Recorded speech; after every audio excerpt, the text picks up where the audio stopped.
অসম চৰকাৰৰ সাংস্কৃতিক পৰিক্ৰমা বিভাগৰ উদ্যোগত এবাৰ গোলাঘাটত কেন্দ্ৰীয়ভাৱে অনুষ্ঠিত হৈছে শিল্পী দিৱস।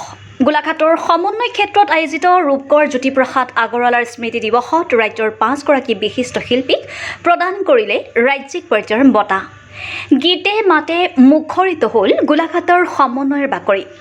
ৰূপকোঁৱৰ জ্যোতিপ্ৰসাদ আগৰৱালাক আজি ৰাজ্যজুৰি স্মৰণ কৰি জনাইছে সশ্ৰদ্ধ প্ৰণিপাত। অসম চৰকাৰৰ সাংস্কৃতিক পৰিক্ৰমা বিভাগৰ উদ্যোগত আৰু গোলাঘাট জিলা প্ৰশাসনৰ সহযোগত গোলাঘাটক কেন্দ্ৰীয়ভাৱে অনুষ্ঠিত হৈছে শিল্পী দিৱস। জাতীয় সংগীতেৰে আৰম্ভ হোৱা এই অনুষ্ঠানত ৰূপকোঁৱৰ জ্যোতিপ্ৰসাদ আগৰৱালাৰ প্ৰতিচ্ছবিত মাল্যাৰ্পণৰ লগতে বন্তি প্ৰজ্বলন কৰি শ্ৰদ্ধাঞ্জলি জ্ঞাপন কৰে মন্ত্ৰী অজন্তা নেওগ, মন্ত্ৰী অতুল বৰা, বিধায়ক বিশ্বজিৎ ফুকনকে ধৰি উপস্থিত সকলোৱে। অনুষ্ঠানত সাংস্কৃতিক পৰিক্ৰমা বিভাগৰ সঞ্চালক ৰাহুল চন্দ্ৰ দাসে উদ্দেশ্য ব্যাখ্যা কৰা এই অনুষ্ঠানত নিৰ্দিষ্ট বক্তা হিচাপে উপস্থিত থাকে চলচ্চিত্ৰ ইতিহাসবিদ আৰু পৰিচালক পাৰ্থজিৎ বৰুৱাই। তেওঁলোক উপস্থিত থাকি জ্যোতিপ্ৰসাদ আগৰৱালাৰ সৃষ্টিৰাজিৰ ওপৰত বিস্তাৰিতভাৱে আলোকপাত কৰে। এই স্মৃতি দিৱসৰ অনুষ্ঠানতে ৰাজ্যৰ 5গৰাকী বিশিষ্ট শিল্পীক প্ৰদান কৰে বিশেষ বঁটা।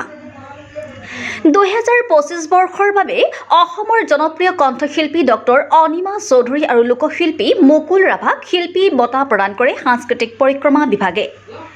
2024 বৰ্ষৰ নটসূৰ্য ফণী শৰ্মা বঁটা প্ৰদান কৰে নাট্যশিল্পী ৰেবা ফুকনক।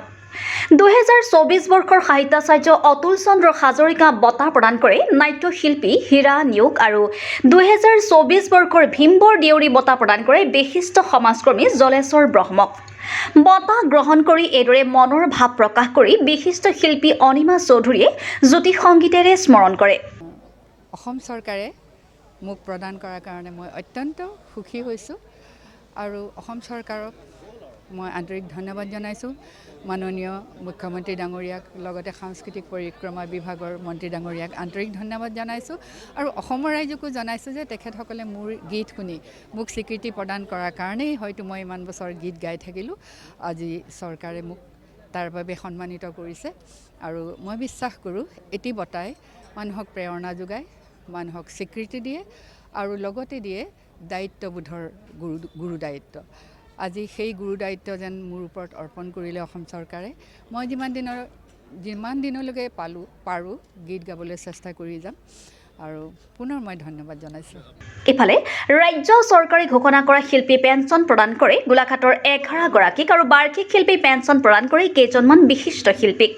গোলাঘাটৰ পৰা চন্দন কৰ্মকৰ ৰিপৰ্টাৰ লাইভ অসম। শিল্পী দিৱস জ্যোতিপ্ৰসাদ আগৰৱালাৰ আজি স্মৃতি দিৱস। মই প্ৰথমতেই এই দিৱসটি কেন্দ্ৰীয়ভাৱে গোলাঘাটত পতাৰ কাৰণে অসম চৰকাৰক ধন্যবাদ জ্ঞাপন কৰিছোঁ। প্ৰথমেই শিল্পীগৰাকীৰ চৰণত ক্ষমা জনাইছোঁ আৰু আজি 4গৰাকী প্ৰতিজ থকা শিল্পী তেখেতসকলক আজি সন্মান জনোৱা হৈছে চৰকাৰৰ ফালৰ পৰা। তেখেতসকলকো আমি শুভকামনা জ্ঞাপন কৰিছোঁ আৰু আশা কৰিছোঁ যে এই বঁটাই তেখেতসকলক অনুপ্ৰাণিত কৰিব আৰু কেইগৰাকী ব্যক্তিৰ নামত এই বঁটাটো দিয়া হৈছে তেখেতসকলকো স্মৰণ কৰিছোঁ।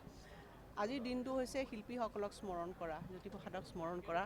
জ্যোতিৰ আলোকেৰে গোটেই অসমখন বিকশিত হৈছে আৰু আজি এই শুভ মুহূৰ্তত আমি এটাই আহ্বান জনাম যে নতুন প্ৰজন্মই যাতে এই শিল্পীসকলক শ্ৰদ্ধা কৰে, তেওঁলোকৰ আদৰ্শেৰে সমাজখন এখন সুন্দৰ সমাজৰ যি সপোন দেখিছিল সেই সমাজেৰে যাতে আমাৰ অসমখন পৰিচালিত হয় সেইটোৱে কামনা কৰিছোঁ। মাননীয় মুখ্যমন্ত্ৰীক ধন্যবাদ জনাইছোঁ যে এইবাৰৰ শিল্পী দিৱস ৰাজ্য চৰকাৰে আইদেউৰ সন্দিকৈ জন্মস্থান গোলাঘাটত অনুষ্ঠিত কৰিলে। ৰাজ্যখনৰ বিভিন্ন প্ৰান্তৰ পৰা ইয়ালৈ শিল্পীসকল আহিছে, সম্বৰ্ধনা জনোৱাৰ ব্যৱস্থা কৰা হৈছে। কেইবাগৰাকীও স্বনামধন্য ব্যক্তিক আজি অসম চৰকাৰে বিভিন্ন বঁটাৰে সন্মান প্ৰদান কৰিলে। তেখেতলোকো যথেষ্ট উৎসাহিত হৈছে, তেখেতলোকৰ উৎসাহ দেখি আমিও আনন্দিত হৈছোঁ।